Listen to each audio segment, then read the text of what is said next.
जय जगन्नाथ सांग मैंने आज मिनी ब्लॉग रे आपण मान वेलकम करुच्ची। तो आपण मैंने जानते सकाळु सकाळु बहुत जल्दी जल्दी रे काम सब हुए, बहुत भागा भागी रे। तो आज मोर सकाळ स्टार्ट होता ब्रेकफास्ट बनैयारू। ब्रेकफास्ट रे मु पास्ता बनई थी कहीं जल्दी ड्यूटी धरिकी जीवे, सान भी स्कूल धरिकी जीव। तापर जेहेतु आज नॉनवेज बारटा थिला, घर को माछ आसला, ताको माछ भाजिकी बेसर बनई देथिली। सेतिकी बेसर बनैया भितर मते बहुत जोर भोक लागला कहीं ब्रश करी गाधी सारथिली। तो मु मोर टिके पिठा खाई देथिली।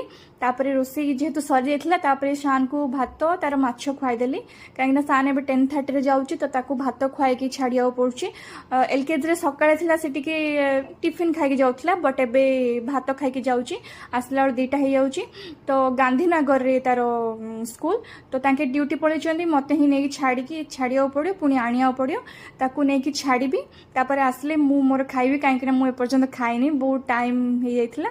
तो आसला परे जे घरे बासी पखाळ थिला, मते सकाळु सकाळु भात ही पसंद। तो मु मोर भात और माछ तरकारी नेकी खाई देइथली। तो मत सकाळे ब्रेकफास्ट एते इच्छा ना किछिटा खाइबे, तापरे भात तो मत निहाती। तापरे भात खिया सरला परे मु स्टिचिंग रे बसथिली, काहे ना मु भाबे घरे किछि ना किछि काम करिबाटा भलो। मोबाइल स्क्रोलिंग करबा अपेक्षा जदि हाथ रे किछि काम जणा अछि, काम करिबाटा भलो।